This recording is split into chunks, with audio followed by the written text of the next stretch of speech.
aya dorongan ti incu-putu nu lain gitu. Seueur pertarusan-pertarusan seputar Patanjala dan lain sebagainya. Abdi secara pribadi juga belum cukup percaya diri gitu untuk menjelaskan tentang Patanjala dan lain sebagainya.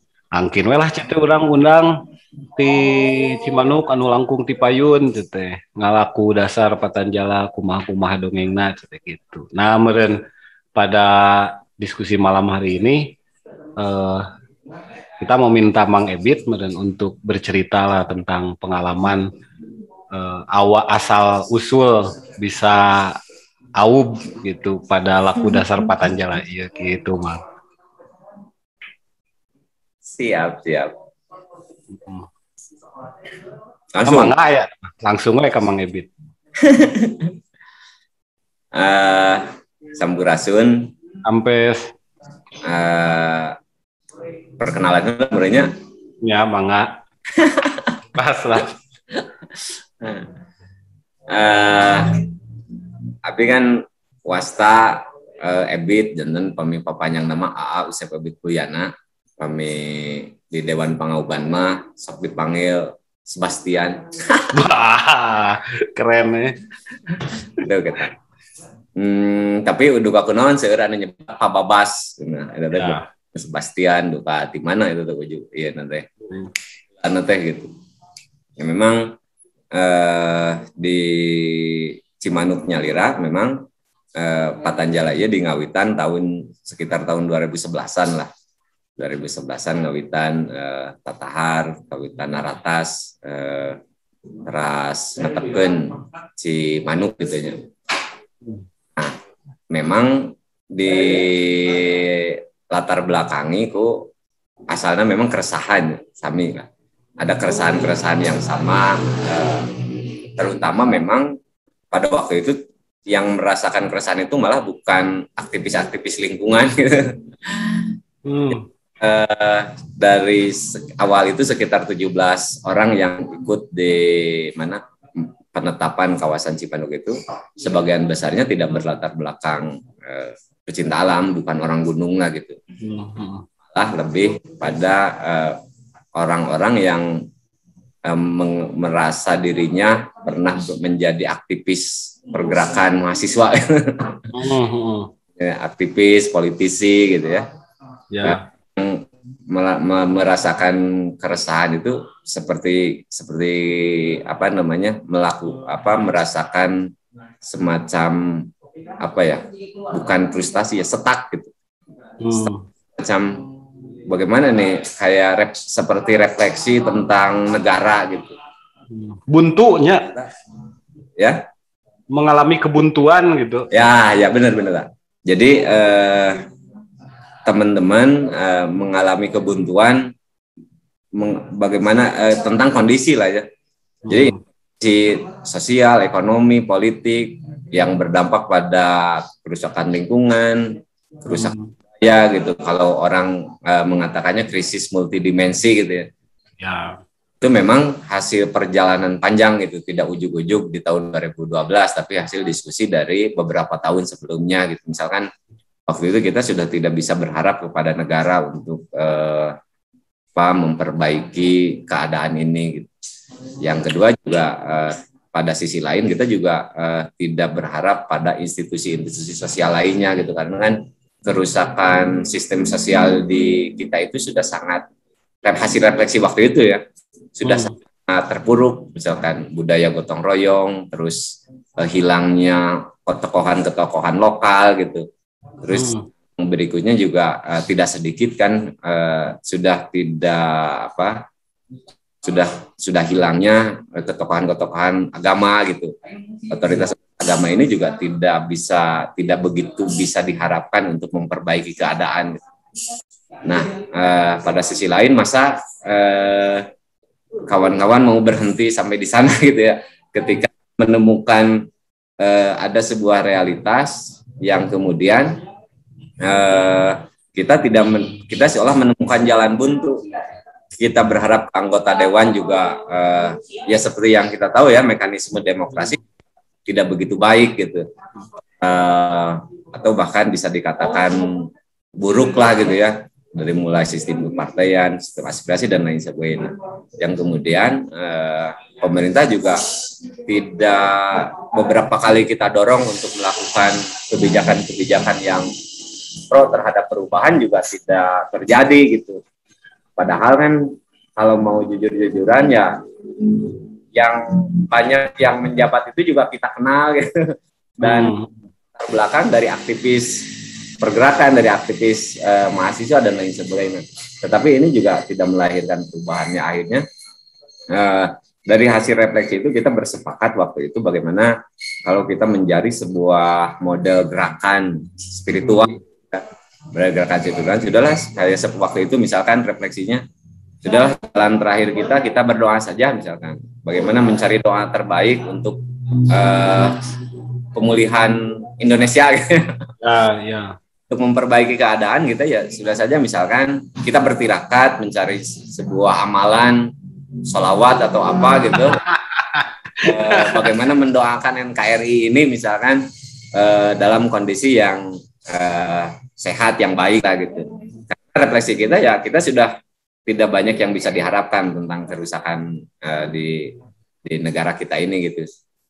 Nah, pada akhirnya dari hasil banyak diskusi dan lain sebagainya, kita membentuk bukan sebuah kelompok, sebuah organisasi ya, semacam perkumpulan lah kita apa dan lain sebagainya gitu. Nah, pada akhirnya kita masuk pada refleksi bagaimana kalau dalam keadaan seperti ini kita memulai lagi merumuskan ulang bagaimana kita menata peradaban lah. Ini gitu. Jadi bagaimana kita mencari model pergerakan yang ini berbasis spiritual. Nah, ketika kita bertanya ini mulai dari mana, kawan-kawan hasil kita ini mulainya dari mana? Gerakan ini apakah kita bertapa, bersemedi gitu kan? Nah, kebetulan saya kenal teman-teman ada yang kenal sama Kang Rahmat gitu. Terus akhirnya ketemulah sama Kang Rahmat dan menceritakan pengalaman dia selama beberapa tahun terakhir, sampaikan bahwa ternyata kita merencanakan sebuah peradaban itu ya ada pepatah leluhur gitu. Jadi ada pepatah leluhur Sunda yang memberikan arahan bagaimana cara memulai kembali lah gitu atau menata ulang kembali sebuah peradaban masyarakat Sunda pada khususnya gitu. Karena kita refleksi di waktu itu kan bahwa dihadapkan pada pergerakan misalkan ada wacana-wacana yang kalau dalam perspektif keagamaan misalkan ada yang berharap Imam Mahdi, ada yang berharap gitu kan. Terus di juga ada yang menjelaskan Satria Piningit. Terus di sisi-sisi lain ada banyak juga misalkan bahwa nanti ini Sunda nih yang akan memimpin Indonesia lah pada khususnya atau dunia gitu. Nah, tapi banyak orang yang bercerita tentang itu juga tidak bisa merasionalisasi ini prosesnya seperti apa gitu. Dari mana jalannya kemana, dari mana dan seperti apa prosesnya gitu. Nah, kebetulan itu ada Kang Rahmat yang menceritakan ini nih ada Karuhun itu memberikan jalannya kode-kodenya seperti ini gitu. Nah, bagi kita kan waktu itu juga karena Kang Rahmat waktu itu tidak berbicara banyak, itu ya kita jalani aja dulu misalkan bagaimana kita mulai dari tata wilayah. Ya. Kita mulai dari tata wilayah. Nah, mulai tata wilayah itu bagaimana cara kita menetapkan kawasan berbasis daerah aliran sungai gitu. Yang waktu itu kita diberitahu bahwa itu ada di Amanat Galunggung ya sama Kang Rahmat. Di Amanat Galunggung. Nah, memang waktu itu memang belum banyak konsep-konsep dan teori-teori lah ya. Pokoknya refleksi bertahun-tahun diendapkan, kemudian seolah ketika ketemu Kang Rahmat ada sebuah jalan gitu, yang kemudian ya kita jalani saja dulu gitu. ya bukan bagaimana nanti, cuman kan waktu mengalir sajalah gitu, karena ketika mengalir itu pasti banyak menemukan sesuatu yang baru gitu. Akhirnya 2011 kita memutuskan untuk kita awali dari mana, dari Pangauban Cimanuk saja, karena memang ini Pangauban kita gitu ya. Nah, ini sekitar ada 17 orang ya naik ke gunung, biasalah ada naratas, cuman waktu itu kan sudah tatahar naratas netepkeun itu paling hanya berjarak beberapa bulan gitu. Nah, kemudian kita netepkeun, kemudian ya kita disuruh 40 hari kan, istilahnya ada kabataraan. Ada kabataraan, setelah itu kita nanam, ya berjalanlah terus sampai waktu itu kita diberitahu misalkan ini setelah Pangauban Agungnya gitu Cimanuk harus ke kasaliraan masing-masing. Situ. Nah, kalau tidak salah sampai di tahun 2014-15 itu sekitar 18 subdas. Ya. Jadi kondisi di Garut juga karena dinamika incu putu ya. Dinamika incu putu, ada yang muncul tenggelam, ada yang ris dulu, kemudian setahun kemudian gabung lagi, ada yang 2 tahun kerja dulu kemana gitu. Ya.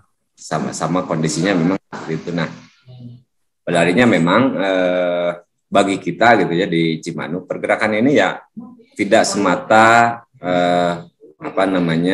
pergerakan lingkungan hidup, tidak semata pergerakan budaya, tidak semata juga pergerakan politik gitu, pergerakan kemanusiaan yang pasti bagi kita memanainya ya ini sebuah model baru bagaimana kita bekerja untuk membangun sebuah kehidupan yang lebih baik gitu. Yang kemudian metode yang Kang Rahmat tawarkan waktu itu, yang belakangan kita tahu bahwa itu metodenya Patanjala, terus di naskah dan lain sebagainya ya. Setelah kesini kan semakin banyak tahu digabungkan dengan referensi-referensi dari yang lain, terus temuan-temuan kita di lapangan ya, bahwa ini sebuah ikhtiar lah, ikhtiar incu putu untuk bagaimana kehidupan ini ya diharapkan lebih baik lagi gitu di tengah keterpurukan kita saat ini gitu. Keterpurukan dari berbagai hal, kalau kita lihat hari ini dari berbagai hal, dan banyak ikhtiar yang kita lakukan, saya kira juga hasilnya hampir mentok gitu ya. Mudah-mudahan model gerakan yang dilakukan oleh Patanjala ini salah satu harapan terbesar gitu. Harapan terbesar dalam memperbaiki Republik Indonesia. Nah, berarti kan 2011 sampai 2021 10 tahunnya. Ya. Sewindu kemudian umur Pangauban Cimanuk. Kira-kira gitu Kang, perubahan apa yang nampak paling terasa dan terlihat gitu, dalam 10 tahun terakhir selama berproses di dalam Laku Patanjala ini? Ya memang ada hal-hal yang pasti ada perubahan pada diri sendiri gitu ya. Memang dalam fasenya 8 kan windu pertama itu ada tapa di kasaliraan gitu. Nah, jadi memang tapa di kasaliraan ini selama 8 tahun itu kita hanya mempersiapkan diri sendiri gitu, mengkaji kajian dari Pangauban Kesaliraan sendiri itu gitu. Dan ini saya kira dampaknya hanya lebih pada pribadi-pribadi ya. Bagaimana misalkan kita menguatkan keyakinan, bagaimana kita mengembangkan wawasan gitu. Jadi sampai saat ini baru Cimanuk itu kan windu pertama tapa di Kasaliraan, windu keduanya baru kita tapa di Kanagaraan. Jadi tapa di itu baru proses-proses belajar gitu. Apa di negara Balarea, bagaimana kita menjalin hubungan dengan pihak lain, dengan individu yang berbeda, bagaimana kita mempelajari bagaimana tata negara yang ada yang kemudian nanti dihubungkan dengan kebutuhan-kebutuhan pengauban. Gitu. Memang kalau secara fisik saya kira perubahannya baru ada pohon yang tumbuh di batas-batas pohon larangan gitu ya. Nah, karena saya kira juga ini yang penting untuk disadari oleh para kaum Patanjalais ya, oleh Incu Putu bahwa fase-fase kasaliraan, fase-fase kabaleraan Tapa ini lebih pada bagaimana pengembangan kapasitas dan ilmu pengetahuan lah, kapasitas intelektual dan lain sebagainya gitu. Kak Abdi seueur anu komplain Mang, dan Abdi teu tiasa ngawaler gitu dugi ka ayeuna. Urang teh cenah konservasi berbasis das, tata wilayah berbasis das, pulang anting ka gunung, ka walungan, iraha melakna ieu teh. Karena sampai sekarang Abdi can pernah melak tanggal-tanggal acan gitu atas nama Patanjala gitu.